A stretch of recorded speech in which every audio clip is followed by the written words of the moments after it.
Hello, welcome to Poppin Predictions, where we believe movies aren't over at the end, but are meant to be continued. You're here with Andy and Marqueze, where we ponder what happens in the story once the credits begin to roll.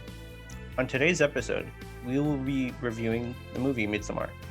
Midsommar is a horror film written and directed by Ari Aster. The movie follows a couple that travels to Scandinavia to visit a rural hometown's fabled Swedish Midsummer Festival. What begins as a perfect retreat quickly devolves into a violent and bizarre competition at the hands of the pagan cult. This movie is rated R for disturbing ritualistic violence and grisly images, sexual content, graphic nudity, drug use, language, and all that other fun stuff. And as always, spoilers ahead. Now, normally I jump into Marqueze, let you all know what exactly happened in the movie, but today we have a very, very, very important guest with us. This person has been doing some behind the scenes work for Poppin Predictions. If you've seen any of our awesome movie posters, she is the one that is creating them. With us today is my fiance, Susan Wood. Woo! Woo! Jimmy, put in the sound effects for clapping. Awesome. Well, thank you all for having me here. I'm very excited to be part of the conversation. Long-time listener, first-time joiner. So yeah, thanks for having me here. I'm looking forward to talking with you all a little bit about this film. Yeah, thanks for making Speaking time of for the us. film, Marquise, can you please give an overview for everyone on what we're talking about today? Of course. So, Midsommar, this is the second, the follow-up film to Ari Aster's original theatrical debut of Hereditary. So this is his next film, Midsommar, which came out the year afterwards. Yes. They both, oddly enough, came out in the summertime. Hereditary came out summer 2018. Midsommar came out summer 2019. But anywho, so as Andy already kind of mentioned, this movie follows a couple that travels to Scandinavia to visit a rural hometown and for the Swedish Midsummer Festival. But it actually is more than just a couple. It's a group as a whole. But the focus actually is really on this couple. Dani being the main protagonist in the film, and then her boyfriend, Christian, who you could possibly argue is the antagonist, but it's debatable. But this film really follows Dani, and Dani had just undergone a very, very, very traumatic event. She just experienced the Murder-suicide. murder-suicide of her family. Her sister, who is bipolar, killed their parents and then killed herself. And so Dani is just going through this trauma, just experienced it, and finds out that her boyfriend is going on a trip with some of his other grad school friends to Sweden in order to, go to this festival and experience the culture. And so Dani, it's kind of just very broken up, very lonely. And so her boyfriend, out of guilt, mind you, too, not because he wants to, but out of guilt, invites her to the Midsommar Festival. So she's like, sure. She joins them. They all go to this festival. And what's supposed to be just a nice little fun festival takes a very, very, very quick turn where things get very, very grim and very, very dark. And along this trip, Dani discovers more about herself, more about what she truly needs out of life, out of friends, out of society. And throughout all these different festival days and events, even though it truly terrifies her to her core at certain times, she also feels more connected than ever. And by the end of this movie, she's seemingly a full-on, full-fledged member of this community. And even though all the people that she came with end up dying along the way. Yeah, and I know, so, right? yeah, that's, I would say, is the basic description of this film. Susan, what did you think of it? This was your second time watching it, right? Yes. So this was my second time watching this film. I actually liked it both times. Mm-hmm. I definitely think that it was a bit intense, but I preferred this film a lot more than the film that you all did previously, Hereditary. Yep. I felt like this one was just easier for me to kind of go along with and try to understand and pay attention to the really awesome details that the director puts into them. I made a whole short little page of notes about things that I noticed, like with how a lot of different small touches in the movie actually had deeper meaning. I know that those were present in Hereditary as well, but for me, I felt like it was easier to kind of see and explore them a little bit. So for example, there are things along the way, like when they're flying to Sweden and they're on the plane, as they're getting closer and, going to descend at some point, there's a lot of turbulence. And one could argue that that is intended to signify that there may be a bumpy path ahead for them. So that was just one little piece of the director really portraying things in a seemingly minor way that definitely can speak to the deeper impact that is there. So I really enjoyed that for sure. I think that this movie keeps you on your toes and keeps you wondering what's coming next. What does this actually mean? Did I miss something? Is there more here? So I think being able to kind of take the time to watch it a second time and gain that new fresh perspective, because it had been probably a while. I want to say like at least a year since I had seen it the first time. Yeah, before you left us, Marquise. Before I left, had to go to Cali. Susan, I got a question for you. So the director describes this movie as a cosmic breakup film, which kind of took me by surprise when I first heard him say that. But then after thinking about it, I was like, I mean, I guess, this is technically a breakup film. Like, what do you think about that description? I think that makes sense, because another thing that I noted, based off of like the small pieces, and this is me reading into it a little bit, probably because the weather we've been having where we are, we have some snow that is still chilling here, waiting for that to melt away. But early I was at on the beach in the yesterday. movie, It was beautiful. Okay, Marquise, you don't need to rub it in our face. You're lucky this is a family-friendly podcast here. I have some choice words for you. Oh no. Oh gosh. So early on in the movie, right after the murder-suicide happens, and Dani is just trying to process everything. Like, how does she doesn't even know how. She calls her boyfriend, who we all know, spoiler alert if you did not watch this film yet, he was already on the fence and anticipating trying to figure out how to break off the relationship. But it seems like every single time, like, he's gonna finally try to have that conversation, something happens and he's like, ooh, maybe not, because I can't right now. So one scene that I made note of that I thought was really interesting, was when he does come over right after the murder-suicide. He heads over to her apartment as it's actively snowing. It's, I would say, lightly snowing, but it is snowing and it's seemingly going to keep happening. So for me, I thought of how he must feel even more trapped while he's there, because he's trying to comfort her, but he doesn't even really want to be there in the first place. And if it is continually snowing, there's a chance that he's going to be snowed in to some degree and have to stay there overnight. Which he theoretically should do, as he's trying to comfort her anyway, but just seeing how he was kind of acting in the beginning of the movie, I could very well see, if it wasn't snowing, him saying, hey, I'm going to give you some space for the night. Whereas like the snow kind of forces him to have to stay a little bit longer. And that's just one piece of this huge puzzle. But essentially my understanding was that it did seem like every single step of the way that he was not in that relationship in the way that he needed to be. It was very frustrating to watch, because I was like, oh gosh, come on, why don't you see this? Yeah, he definitely was gaslighting her the whole time. I definitely can see there's a lot of symbolism there. I wasn't even thinking about the snow. I think for me, even in that beginning sequence, when I think it's very intentional that they're having like that difficult conversation about like the boyfriend, Christian. Like, first he said he's not going to go to Sweden, and then he's like, you know what, I am going to go to Sweden, and she's just trying to have that conversation, but the camera angle is focused on Dani, but there's a mirror in the background, and it's kind of showing that, like, from that perspective, if you're not really like paying attention, I know for me, like, I thought that Christian was in a different room, so it was almost as if Dani wasn't even facing him when they were having that conversation, or that they couldn't even be in the same room. And it wasn't until like maybe I looked a little bit harder that I realized that like that she was talking to him, just like from the mirror perspective that we were seeing.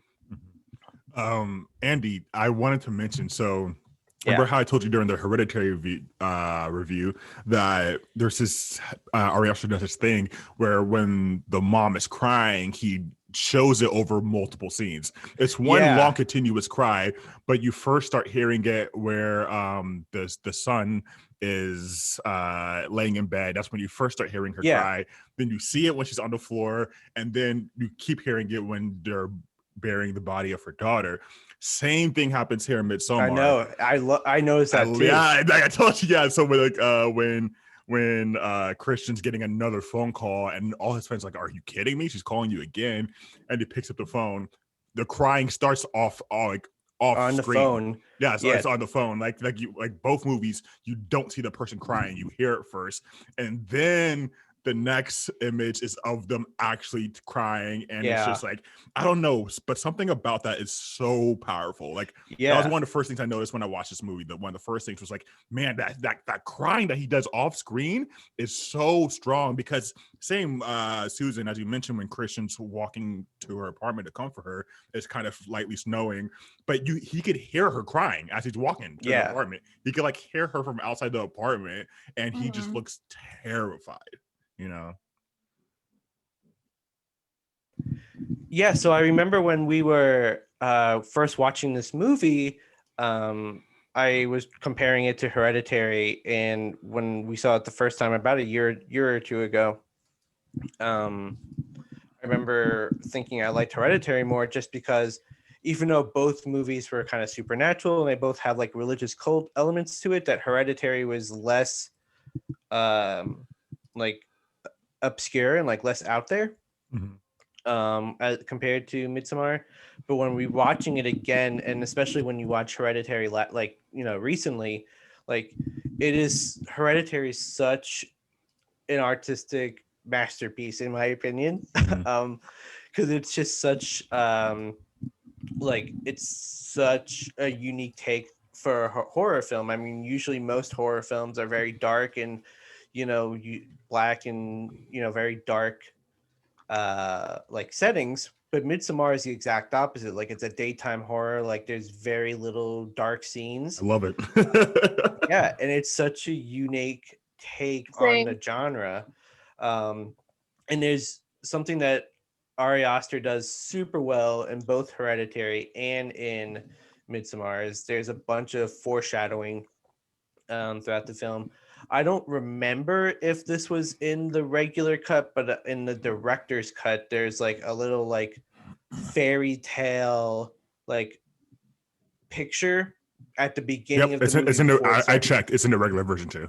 It's in a regular version too. Yeah. So I just must have missed it. But in the fairy tale thing, like, it literally shows you the entire plot movie of the movie.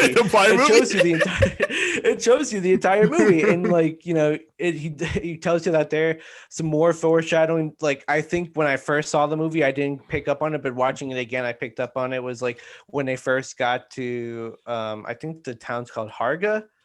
When they first get to wherever they are, the little village, there's like a quilt that shows you how to make the love potion, which is again foreshadowing how Maya, Pele's, well, we actually don't know if Pele is Maya's direct sister, but he refers to her as her sister, as his sister, that Pele is going to make a like love potion for Christian. And it basically is foreshadowed in one of the scenes when Dani's in bed. Like, there's a picture of her of a girl wearing a crown, like getting close to a bear, and that's basically symbolizing the end of the movie. And so throughout the film, there's so much foreshadowing and detailing in Midsommar that, like, I think when you compare everything between the two films, like, I could definitely rewatch Midsommar like a bunch of times and pick up so many different things from the movie versus Hereditary, which, like, again, like, they both use symbolism in different ways, but I think after watching Hereditary maybe 2 or 3 times, like, you kind of got it. With Midsommar, like, there are so many subtle details that, like, you can easily miss, that, like, it's definitely worth rewatching multiple times. And like, these are just like the quick examples that I can think of off the top of my head. Like, there's so many more. What do you think about that, Marquise? Yeah, so I mean, yeah, I don't know, I kind of agree. So I agree that there's a lot of details that you could catch after watching this multiple times, but I do think it's also the same with Hereditary. Like they're Yeah. and overall you get it quicker. I would say just because Midsommar is such a foreign experience, and that's what the thing I Right. realized watching this. This is maybe my sixth time watching this movie. That's one thing I kind of realized of why it's so terrifying, because it didn't terrify me this last time I watched it. Like almost like not a single scene really terrified me, but once again I've seen a movie 6 times, and one thing I noticed is that what's so terrifying about this Right. film is just how incredibly foreign this You community don't is. understand what's going You on. don't understand at all. Like when you're watching Hereditary, like you could at least somewhat expect what you're gonna see the next scene, or somewhat expect, like, okay, this is gonna happen, this is gonna happen. Like you don't know exactly where it's gonna go, but you have an expectation of what is in the realm of normal of what can happen from here on out. You don't have that with Midsommar. Like from as soon as they arrive to Helga, I think it's called, right? As soon as they arrive there, Yeah. right? What is it called? No, you keep going. I'll find Okay, it. yeah. So as soon as they arrive there, and as soon as they first take the shrooms, from that point on, you have no idea what's gonna happen next. Like not it's like from scene to scene, you're just in constant suspense of what the hell is happening. Like I don't Yeah. know, and that's really how I felt. Is as soon as Dani drank that mushroom tea, and all her friends are tripping out, and she goes off, like, and I think it's really important too, like she goes off, kind of has this bad freak out, and when she wakes up she's like, wait, what happened? They're like, well, we found you here, and she's like, or they're like, we found you here 6 hours ago, and she's like, wait, is it tomorrow? And they're like, I mean, I guess technically. And she's like, well, did it get dark? And she's like, and they're like, well, I mean, maybe for a couple hours. And it's like, you're basically with Dani, and the fact that you have no sense of where you're at or what's going on. Everything is just like, okay, well, like, let's go. Like, let's just see. Like it Hereditary followed Annie for the most part a couple times. It went to Peter, but like it kind of actually I think a fair amount it went to Peter and Annie. Whereas this one, like, you kind of mostly stuck with Dani for the majority of the movie. And something I think another big contrast is that, like, in Hereditary, like, yes, you didn't necessarily see Charlie get decapitated, which I'm very thankful for, because that would have been a very graphic scene. But like you knew that she got decapitated. Yeah. Whereas like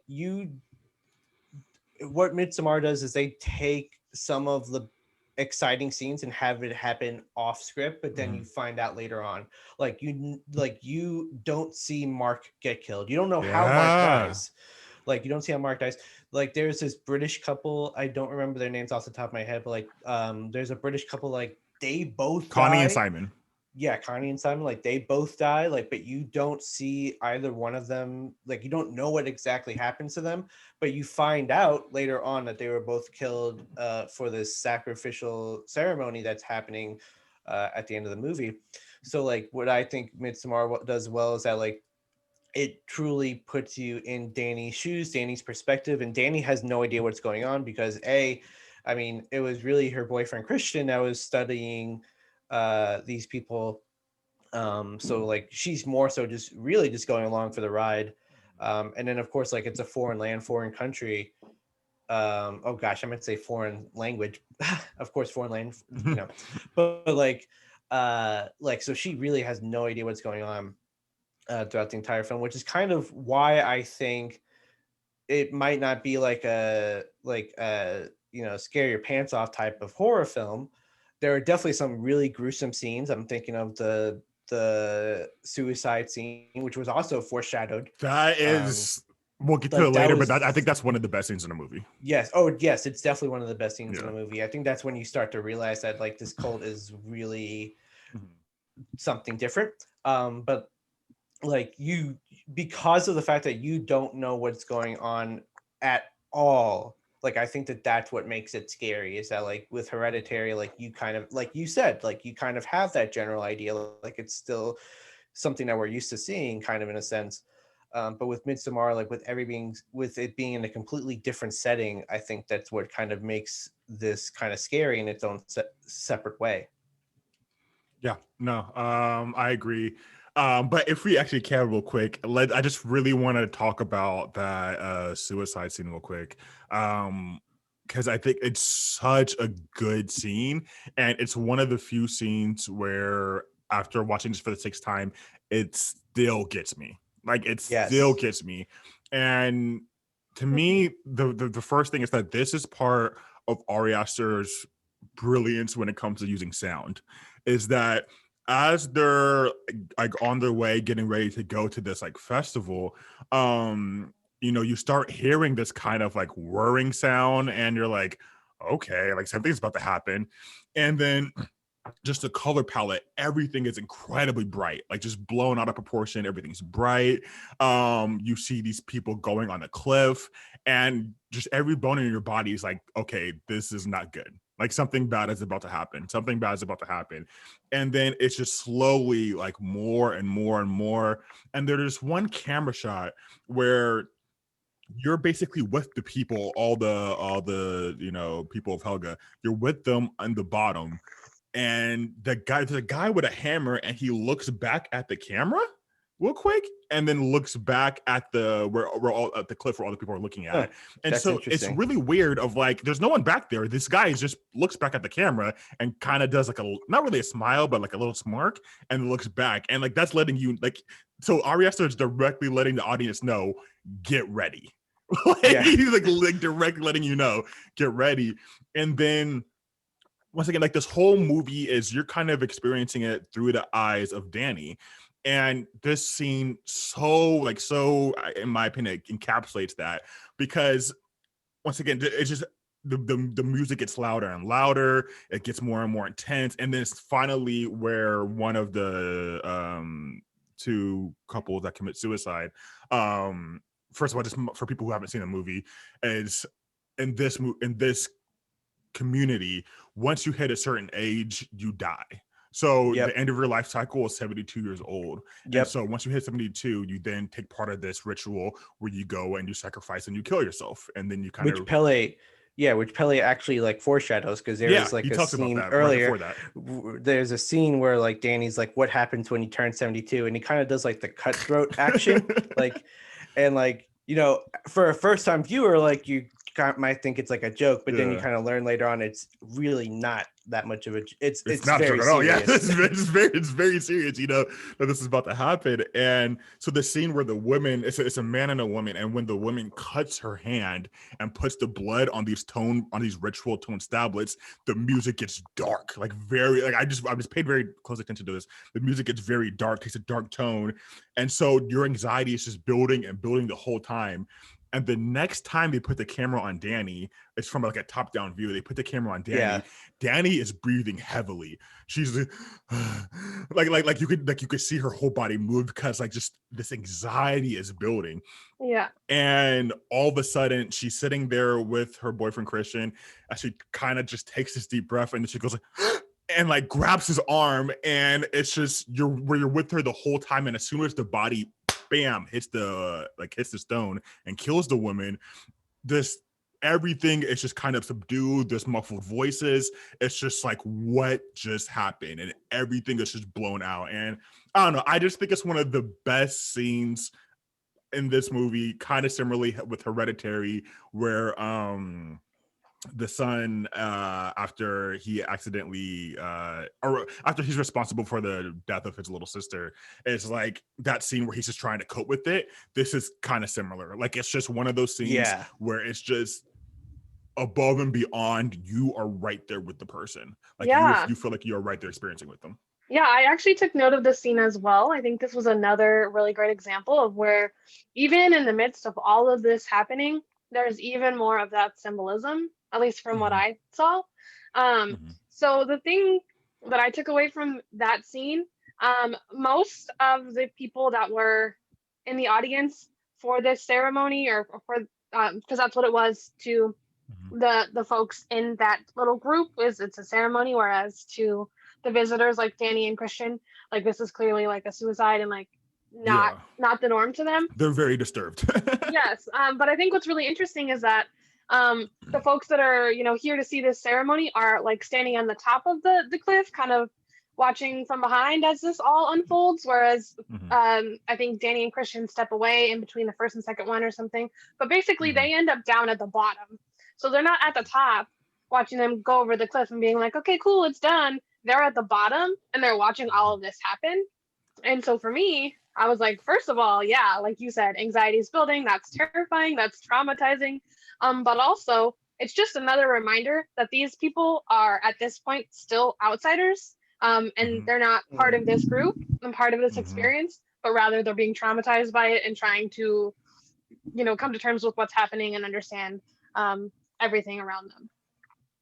Yeah, I definitely can understand that because, of course, when to be honest, I don't know their names. I don't think we think they share their names of the people, but like the man and the woman that jump off the cliff, like when they are, like when after that happens, like the outsiders are all freaking out. I mean, Simon and what was her name again? Connie. Simon and Connie were like, Simon's we gotta freaking get out. Simon's flipping, Yeah. Flipping out, and he's like losing his mind here. And he's like, we gotta go, we gotta leave now. Like, and that's kind of leads to when his disappearance occurs. But like one of the elders in Harga, that's the name of the village, Harga, approaches them, and they're like, no, like they wanted this to happen. Like this is the end of their life cycle. Like that's like once it hits 72, like you have completed your seasons, because that's what they refer to their ages as seasons. And like you were returned to the earth to get reincarnated back again. And so like that's what they believe in. So to me, it's also just symbolizes like differences in culture. Like to us, like it's very extreme and like not rational at all. But like to these cult members, like it's just a natural part of life. Like and the reasoning behind it, I can definitely understand. I mean, like they say that like 72 is the end of the life cycle. No one wants to grow old. No one wants to get those diseases and stuff like that. Exactly. And they're not in a place with hospitals. Like if they get old and they get sick, it's done. Like it's just pain. Exactly. It's like so a way like of for them, like sorry, go ahead. Yeah, like no, like like you're saying, like it's a way of ensuring that like that doesn't happen. That like they get to go out on their own terms, and I think that that's like in a sense like really beautiful. Like it's like no one can predict their death, but like imagine if you knew and like you lived in a society that like once you hit a certain age, like you're gonna have a family meal with your family. Of course, you're gonna have dinner. Like you're gonna have like a family meal with loved ones. And then after that, like you're gonna pass away. I think that like by doing that, like to live your life to the fullest, because once you turn 72, like that's the end of your life, and like that's when it's gonna end.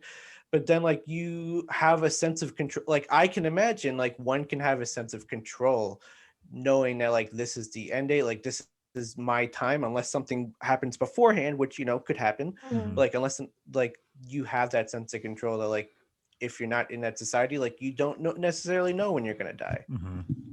Yeah, like 100%. And like they explained that like right afterwards, like when Simon's freaking out, one of the elders goes and it's like trying to explain this, and as she's explaining this, she does something which I also wanted to mention anyway. So she's explaining this whole thing to Simon, right? Simon's the one freaking out, and so the elder's explaining like, no, I'm sorry you weren't prepared, but this is what we do.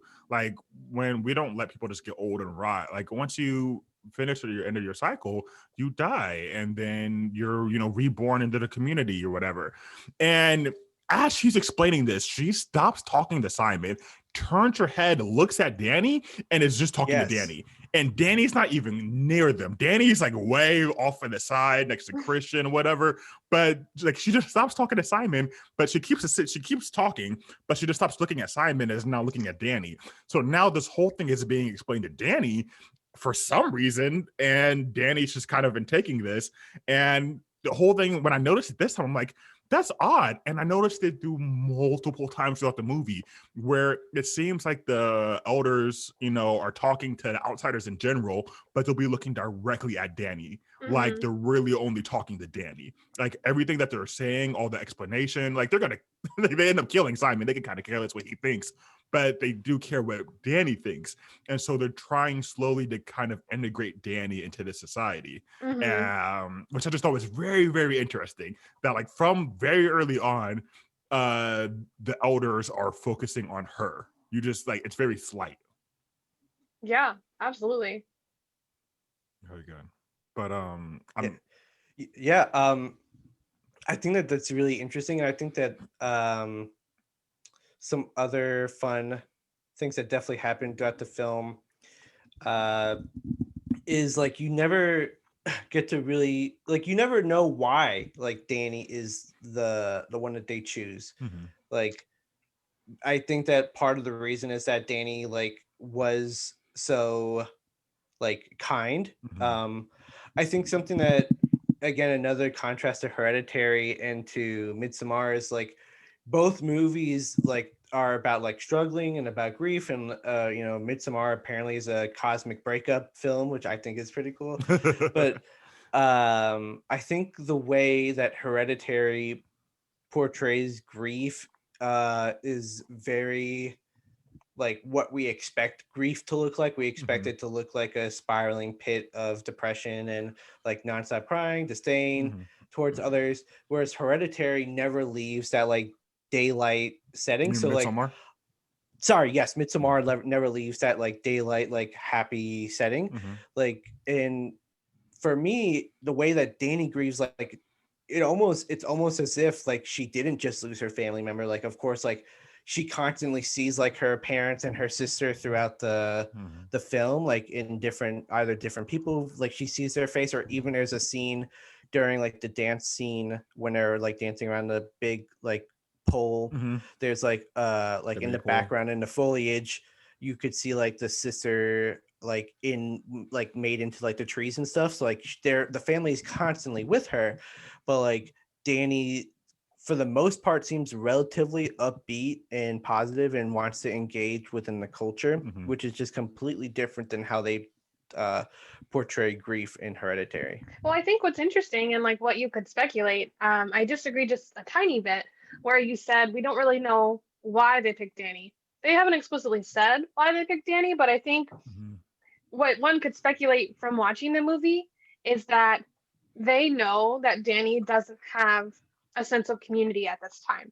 Like even if she's still seeing her family, though they're not actually with her, like even if she's still seeing them, she's missing that sense of community and support. And I think this is even more evident with the whole relationship with Christian and everything, because she's still not really getting what she needs. And the person that brought them there knows this because he's friends with them, and he gets to see all of this. And so it's quite possible that while he's spending time getting to know these people, while he's at school with them, it's possible that he's still communicating with the elders back in Sweden, and saying, okay, here's what's going on. This person is really vulnerable. I'm going to bring them, like, make them feel welcome, be that community for them, because we can bring them in and give them what they're needing. So I think that they very well could see and focus on Dani because they know that like both parties can get something from that relationship. They can get a new member to their group and they can give her that sense of support. And I think for me, this was further upheld throughout the movie because there are a lot of things in the movie that happen that are like a little bit bizarre for it to be this way, but that are a community activity. Like, for example, the crying, and then also the sex that happens between Christian. Sorry if I'm I have a lot to say about that ahead. scene. I have a lot to say about that scene, to be honest. So I'll briefly speak on it, and then I'll let you go ahead and really dive in. But go ahead, do you think? Both of those pieces. Don't dive in too far. Both of those pieces, you get to see that community aspect because when something is happening for you, the rest of the folks in the group are going to react and try to be in that moment with you. So like when she was crying, the other girls were crying with her. Like we're here together having this experience. So I think they definitely knew that she needed community, and kind of focused on that to really make sure that she started to understand the traditions and what was happening and felt like she was welcome and could really become one with them, because that's something that she needed and that's something that they needed. Marquise, I know you really want to dive into that scene, but I got a question to ask you both. Uh-oh. Is what they were doing like a good thing? Like, do you consider like them providing that sense of community like a good thing, or do you think that they were taking advantage of her and potentially brainwashing her? I think both. Like I said, Yep, I was gonna say the same thing. Like I said, I think it has benefits for both parties, but that doesn't make it right, if that makes any sense. So like, Yeah, they are taking advantage of the fact that they know that she needs a sense of community and that they can offer that to her. But again, as I just said in that sentence, they're taking advantage of that opportunity or of that knowledge.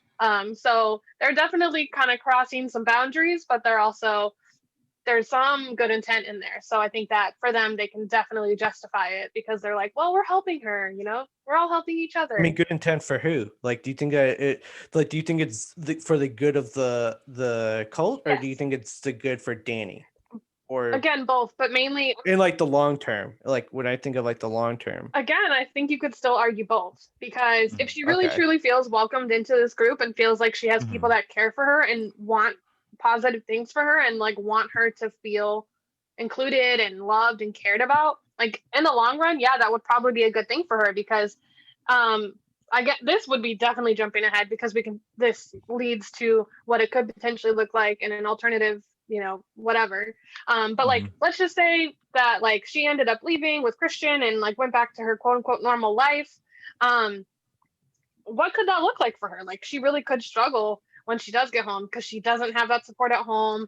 Who knows if this breakup would eventually happen with Christian? She'd be stuck in this state of like, what's going on?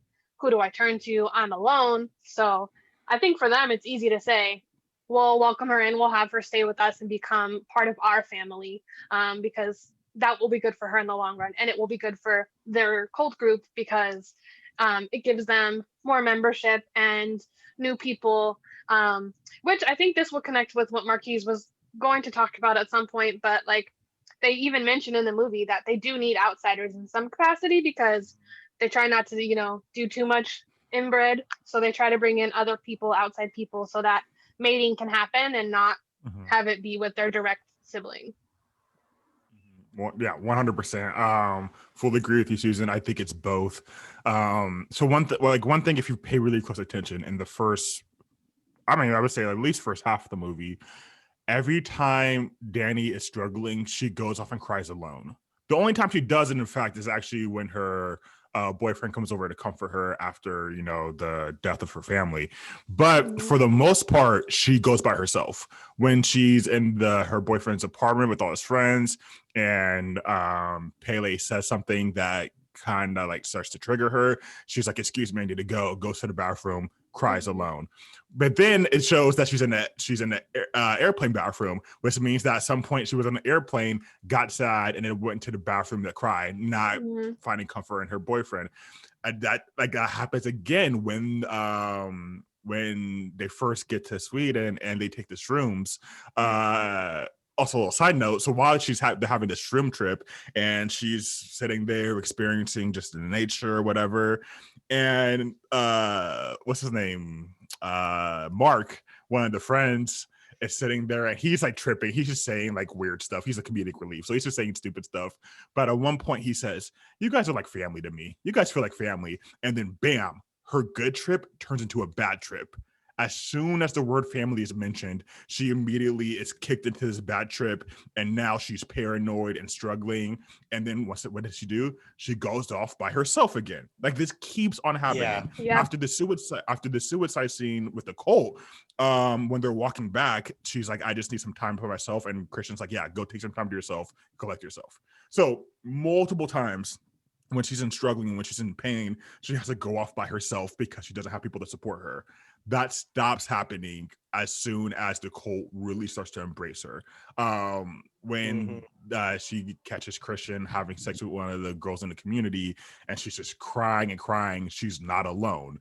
There is, all these other women around her who could just share with her, in this pain and this experience. And Pele makes us very particular after that cult suicide scene happens, and Dani's like, I don't know why I'm here. I don't know. I can't do this. I need to go. And Pele says, I lost my parents too. The only difference is I never got the chance to feel alone. I always had people here with me. I always had support. And so, yeah, I really agree with you, Susan, when you say that. They're both like they're doing a good thing, but they're also 100% being manipulative.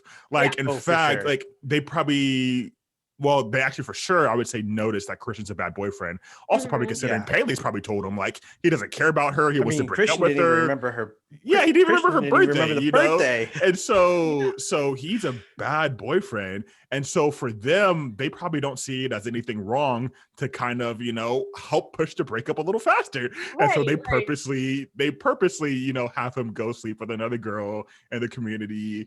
And then so that this cult without a doubt is doing some shady stuff, some shady, inappropriate stuff. But there are no way evil or heartless. This is just kind of the way they work. There's pros and there's cons to it. But it's just kind of how they do things. Everything for them is based on a community. Their whole culture based off empathy and community. True. Yeah, some of the words that I wrote down when reflecting on this movie were beauty and unity. And with that, I think it's because, again, a lot of things, they do try to make it a community-based thing. So all of these ceremonies, as we talked about earlier, for the death day, the two folks that are 72 and are at their end, they have that meal together. It's a community effort. When someone feels something, it's a community effort. So they definitely have unity. And then I think even with death, mostly, I'll explain mostly in a second. Even with death and a lot of other things, they try to make sure that there's beauty in it. So there's beauty in the scenes of celebrating life. There's beauty in the scenes of celebrating death. With the exception of the smashing of the faces. But so yeah, for me, when I look back at this movie, are you sure those were the two biggest words that came to me. Is what I think this group was trying to incorporate into everything is a sense of unity and a sense of beauty. Maybe it's not 100% beautiful all the time, but they do try to, make it prettier. They add flowers. They add, ceremonies, dances, traditions, all of that. One thing I thought was kind of funny thinking about it was the fact that once again, this group is so foreign. So when these two elderly people commit suicide, they're fine. It doesn't even faze them. All right, yeah, they're it's their time to die. But when Mark goes and takes a piss on their ancestral tree, they flip out. It's a scene where even after it's all done, Mark's eating at the dinner table with everybody. He's like, is that guy gonna kill me? Because the guy is just staring at him I'm going to murder you. And so it's I think that was the beginning of the end for the group. You knew it was gonna happen at some point, but that was the beginning of the end. I mean, Mark wasn't even at the ceremony. I think he was sleeping. He slept. He actually says, "How are you gonna let me sleep through that?" Yeah. So I think that was just very much the beginning of the end. I think this movie, something that I know Susan would definitely like to talk about, or at least in our quick conversations about the movie, is just how much there's gaslighting in this movie, how much racism is in this movie. I mean, from the fact that the fact that Christian is trying to take Mark's work and stuff like that. Do you have any sort of what did you want to say about that kind of stuff? Who, me or Marquise? You were talking about it. I mean, you kind of just jumped in there and said some of the things that I had mentioned out loud, but it made me cringe a lot in this movie. I was like, wait a minute. Christian is such an American in all the wrong way, all the bad ways, if that makes any sense.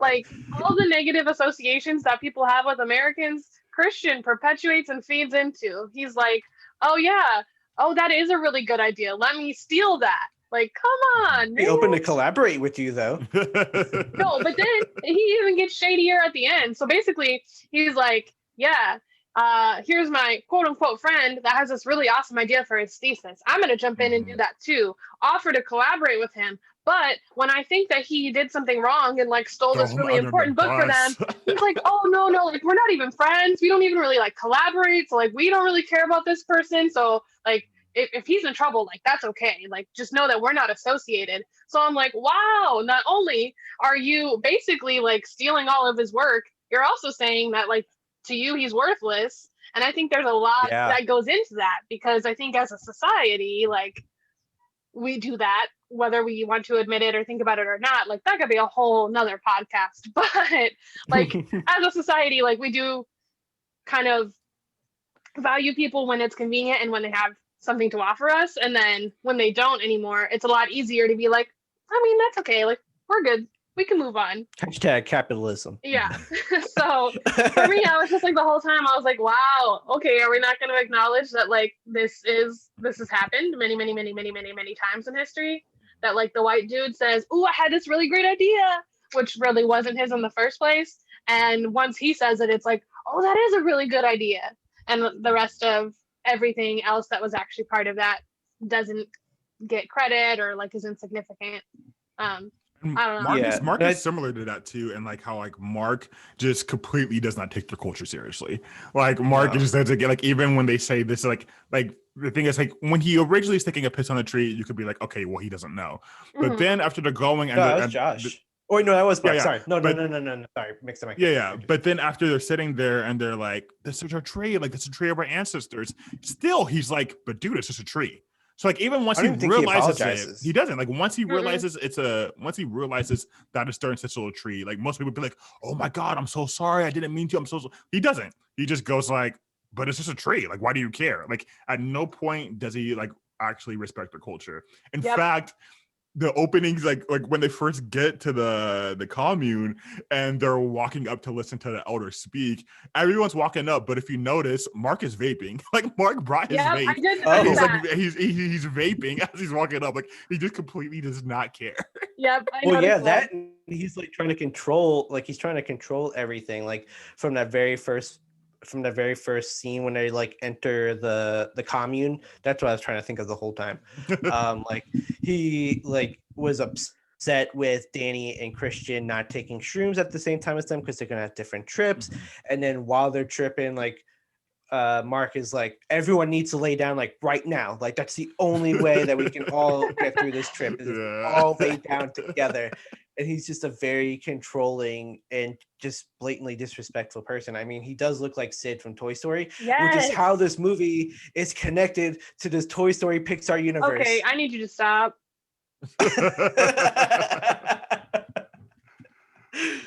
But I don't know. I feel like there's a ton of there's so much in this movie you could talk about, but we should get to it. So, Susan, you're a guest, so we're going to start with you. Alrighty. How do you see this script continuing? Oh, well, quick. Susan, do you want to tell? Because usually when we go to actually tell us how it ends. Yes. How it ends, and then segue into your prediction. Yes, thank you, Andy. Appreciate it.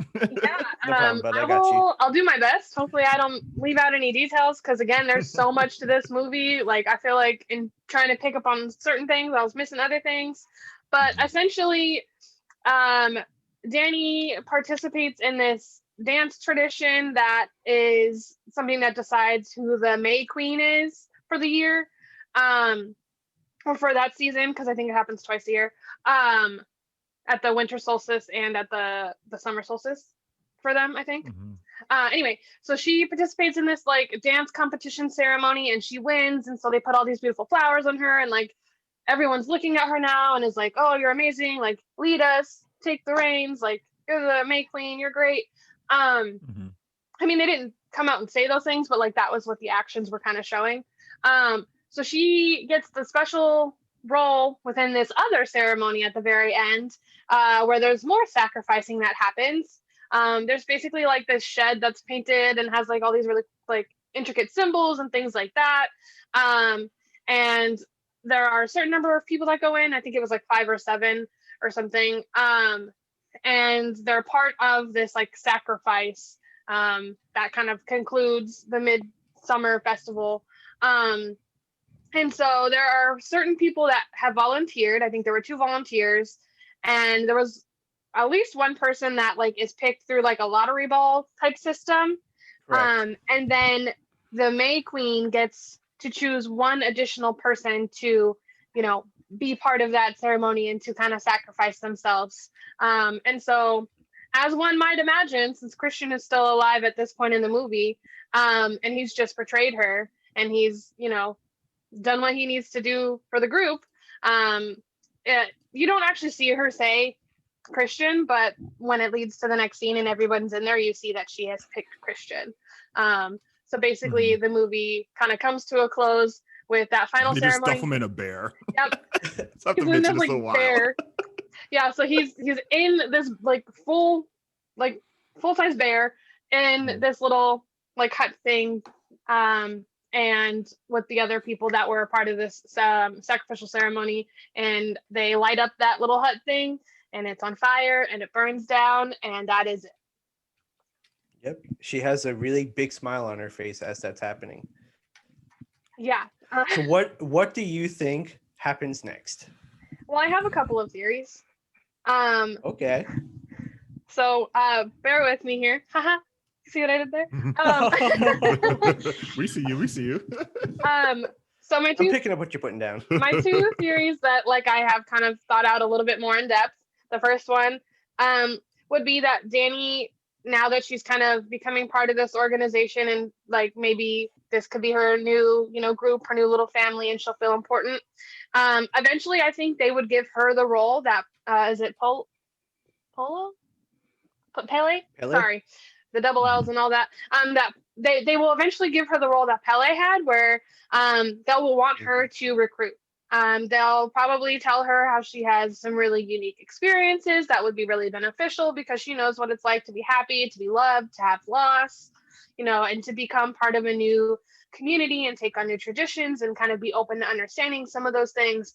So I think they would send her and probably someone else with her so that they don't, you know, kind of lose her from their group, to go out and find the next group of people to bring into this festival, to become part of their ceremony, to, you know, welcome into the group. So that's my first theory. My second theory is a little bit more wild. Okay. We love our wild theories here. All right. So the second theory takes away so much of all of the work that went into this movie. So sorry to the director. But my second theory is that once they get to Sweden and they meet up and they do the mushrooms, and she does like the mushroom tea or whatever, that interacting with her and everything that had been going on for her and her mental health and everything like that puts her into a psychotic break. And she's essentially in this trance that she cannot come out of. So I think if they were to create a second Midsommar in some capacity, maybe that's like the next ceremony or whatever, supposedly, I think what you could see is that maybe she does finally come out of this trance, and the next iteration could be Dani trying to come to terms with what is real and what isn't. Maybe that happens to her in a beautiful countryside. Maybe that happens to her in a psychiatric hospital. That I don't know, but I could very well see a new movie being, okay, part of this experience was real, but part of this wasn't, and trying to, you know, unlayer the pieces and see, okay, what did happen, what didn't happen, where is she now, where is she heading, all of that. Yeah, I really like that one. I like both of them. I think, yeah, that's awesome. My theory, I think it can potentially build off of the second one. So my original theory is that Dani, because of the fact that she doesn't know what's happening, she doesn't fully, she's starting to kind of pick up what's happening, but she doesn't fully understand what's going on. You never, we see the picture of the previous May Queen, but we don't actually see her again in the movie. So what I think happens is that the commune, like once it gets closer to the end of Dani's term as May Queen, I think there's got to be some sort of ritual where they sacrifice her. And I think that Oh, that's snap. when, yeah, I know. My theory, I feel like completely snaps everything that we've been talking about. Mhm. But I think that they use her, like she's going to try to, like they go to sacrifice her. And I think that that's when she starts, because I think the longer that she's there, the quicker that she's going to be able to learn the culture and stuff like that. She's kind of proven that she's able to do that. So I think once it gets closer to that time when they're looking to sacrifice her, I think she's going to wake up from that trance, because I think maybe taking the tea, because she was the only one that took the shrooms through the teacup Mhm. through tea. Like maybe that's when she's able to start breaking through her trance, and try to find a way to escape back home and try to figure out what was real, what wasn't real. Wow. Yeah, that's really I interesting. mean, it's a horror movie for a Yeah, reason. no, you're And- right. You're not wrong. I mean, it could work, because one thing that we didn't mention earlier that I do want to throw in now that could kind of support that idea is that I don't actually think any of the other girls that participated in the dance ceremony to crown the May Queen, I don't think they actually wanted to win. Like, I think they made it look like, they were competing so she would feel more excited. Oh, this is so fun. We're teaching you how to play. Oh my God, look, you're winning. I don't think any of the people that were actually part of this group originally were trying to win. I think they were fully intending to have her be the May Queen from the beginning. So I could definitely see that tying into what you were Yeah. just talking about. They definitely were there to try to like teach her how to do the dance and like get her part of it. And I think that they did just enough to make her like get engaged and then like subtly flop out of the competition so that she would win. Yeah. Yeah. No. Wow, those are all interesting. Marquise is like, those are all interesting, but they're wrong. But here's why. what's actually going to happen in the film. Right? Okay. Here's what's actually going to happen. So Okay. I actually foresee that Dani has a very long and very fulfilling life with the people of Helga. Mhm. I think that's the exact type of community that she needs. People who are very caring, something where she belongs. I think as much as is wrong with this community, they have a lot of kind of weird and strange ideas. But as much as that's the case, I still think it would be a very, very, very beneficial community for her. And Yeah. I think I see her enjoying that. What I see happening in a continued Okay. script, because think about it, this isn't a one-time thing where they go and bring people back Right. to That's the what I was community. saying. She could be the Yeah. recruiter. Yeah, exactly. As you mentioned, Susan, like Hashtag hire me. as you mentioned, like they need to do this in order to correct issue with inbreeding. They have to kind of like continually do this, and so I don't see any reason. Like I honestly do see her going back to the US and recruiting, or maybe someone else will do it. Who knows? But I very easily see a new group of people coming and Dani seeing herself in one of these new people that are Ooh. there, kind of saying Yeah. like, oh, this person was kind of like me, blah, blah, blah, whatever, and then Dani kind of becomes like the main like kind of who Pele was to Dani will then become to Right. somebody else. Yeah. Of saying like, no, like I was lost too. I, had my family die and everything like that, but then I came here and I've never Right. felt more a part of something than I am now, Yeah. Yeah. I see that. And I see that being a thing, and yeah, and I just see the horror just going up and up from there. Yeah. I could see that happening. I mean, like throughout, there's definitely evidence to support that claim that she lives and thrives within the community to try to recruit others. I think something that we haven't talked too much about is Dani's relationship with Pele. I mean, there were at least two instances where he drew a picture of her. The first time for her birthday, and then the second time when she became the May Queen. There was after she became the May Queen, Pele came over and gave Dani a huge kiss. So what I can also see happening as she becomes recruiting is that Pele's relationship like develops more, and maybe they become like the power couple within the commune. That's So possible. so thank you for mentioning that, because that completely like I forgot about something I wanted to actually bring up to you guys. Sorry, I got you. We're gonna get off to prediction, but I kind of want to like just pose this idea and see what y'all think about this. Okay. Well, so in this movie, once you get to the commune, you don't see or hear anything about couples. Like Right. at all. There is not a single couple inside the commune. You never hear of someone being described as a wife or as a Right. husband True. or any of that. They're all brothers and sisters. And yeah, they're all brothers and sisters. And even when they're at the table, there's a scene where they're all at this big long table they all have meals at. And Dani is sitting next to one of the women that is like holding a baby. And the woman says, yeah, no, here all children are communally raised.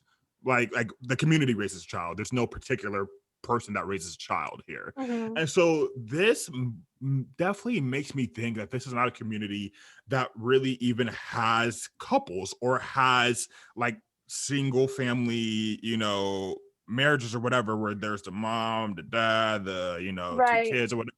Like they share in everything. And so part of me thinks that if anything, this would be a heavily polyamorous society. Like just from the looks of it, it's Right. because Sure. it doesn't seem like they care at all in terms of like who got who pregnant. It doesn't matter. The whole community is raising a child. Right.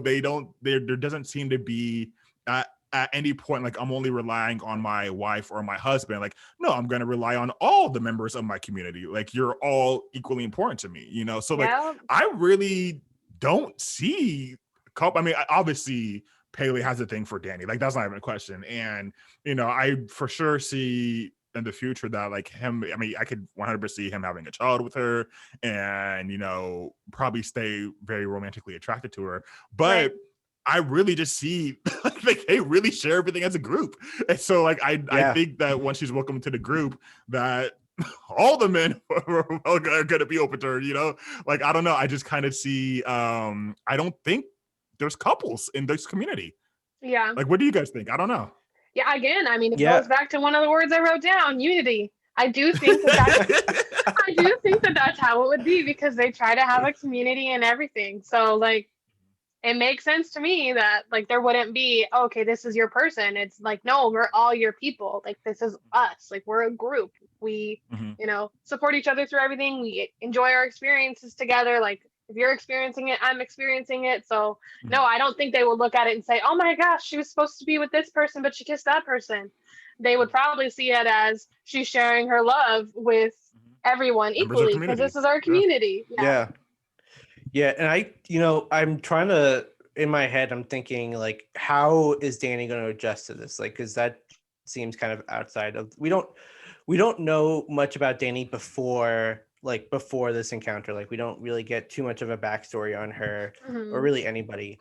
So it's like, it's hard to tell how open she would be to that sort of relationship. But to me, like, as I'm trying to think, okay, like how could she process that? I think honestly, when that final scene happens, when she's like has like that huge smile on her face watching her boyfriend get burnt alive, I think like that is her finding her community. And so I could totally see her being totally open to the idea of having a polyamorous relationship with the commune. I mean, if anything, I think it would just make her feel like she's more special, even if she is doing so as part of that group. Because I think that that's one thing that they offer to her is they make her feel special and supported and like she's significant. Because even looking at the very beginning of the movie, I feel like one could speculate or argue that because the sister has so much like mental health issue and struggle that oftentimes she would be the focus of the conversation or the attention from the family because while Dani may be phenomenal, like we need to worry about the sister right now. So I think it would be easy to say that maybe Dani had been missing a lot of that attention and love that she had needed, even outside of just her like romantic relationship with her boyfriend, but like in her life. So I think she feels welcome and included in this community, and I think she would probably be open to it.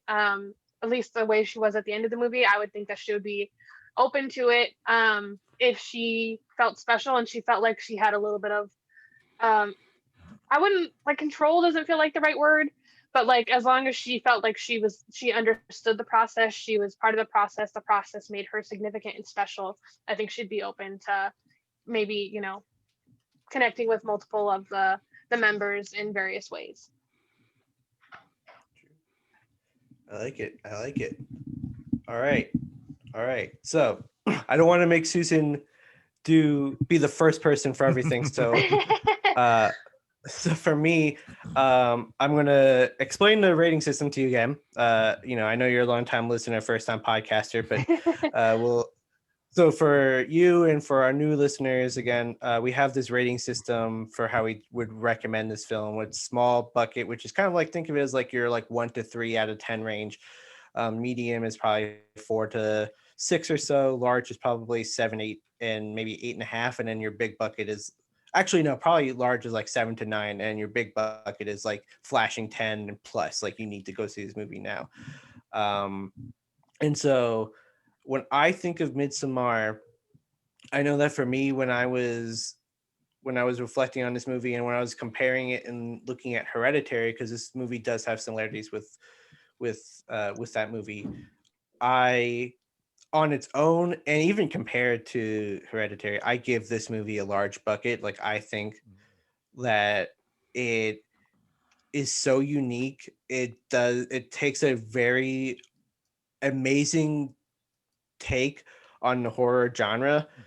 I love when directors kind of throw some hidden meaning, some symbolism. I know that like that's a very common thing, but like sometimes directors just throw hidden symbols just to throw hidden symbols in there, and then sometimes directors throw hidden symbols that can like relate back to the plot, and that's why I think Ari Aster does so well with all of the movies that he has done so far that I've seen.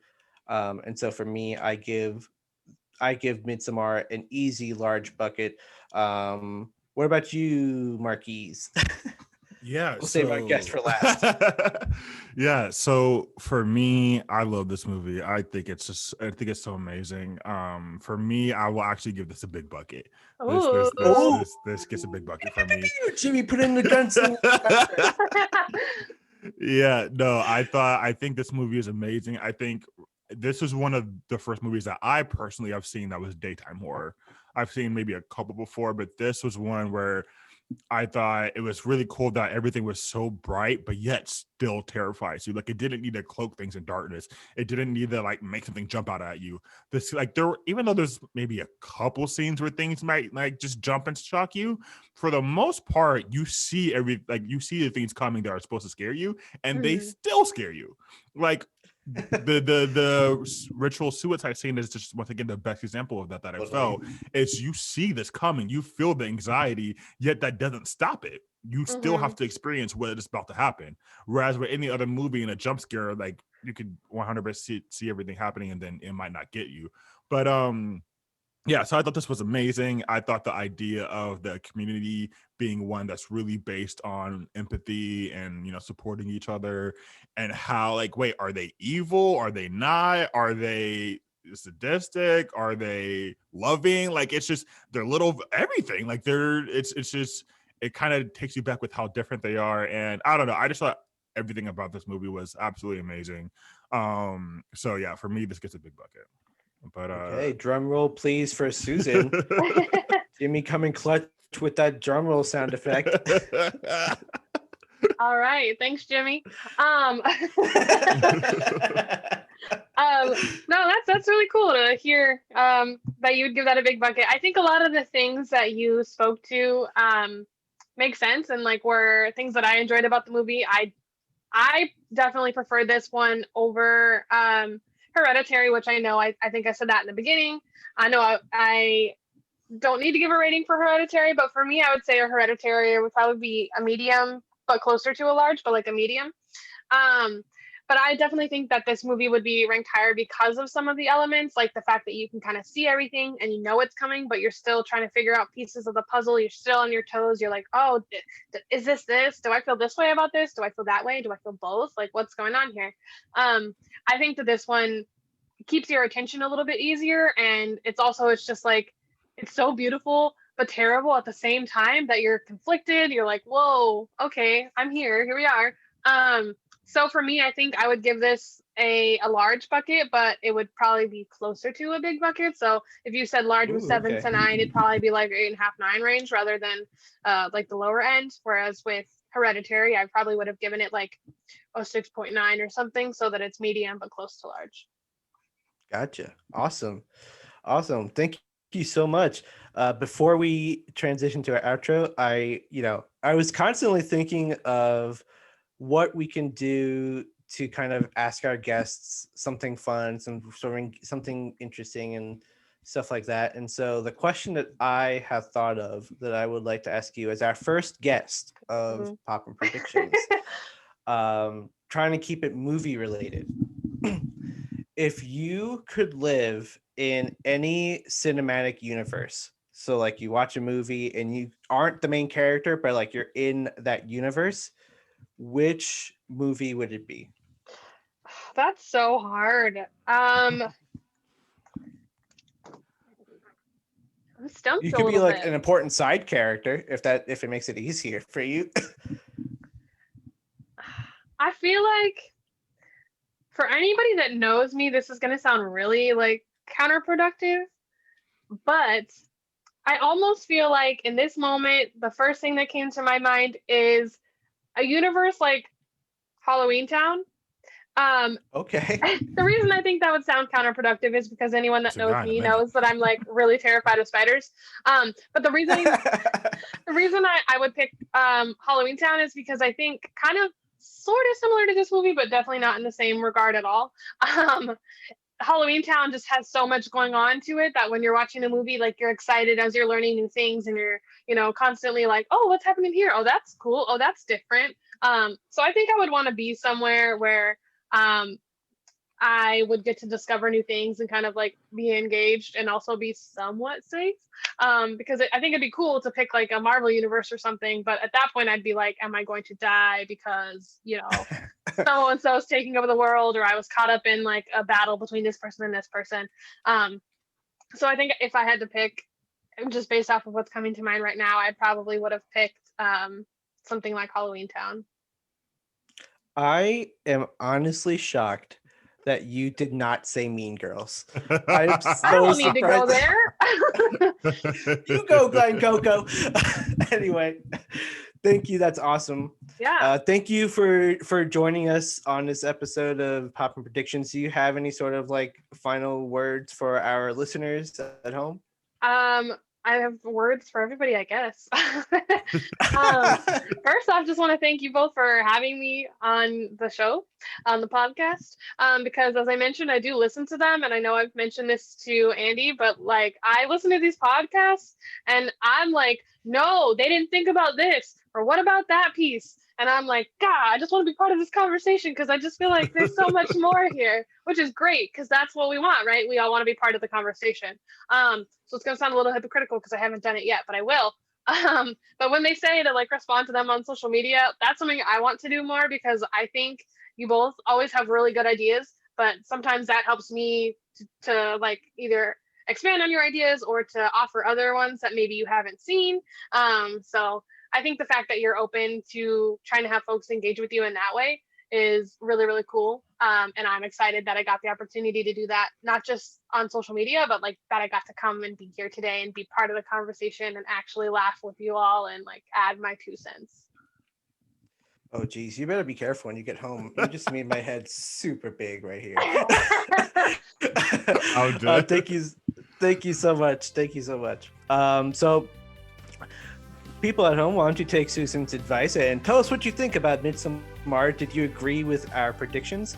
What else did we miss? If we did, I'm sure we did. It's Midsommar. It's Ari Aster. Please subscribe to us wherever you listen to podcasts. And while you're at it, please follow us on Twitter at PopPinPredict and on Instagram at PopPinPredict.pod to let us know your thoughts and how you think the movie should continue. Until then, keep popping, everyone. Peace.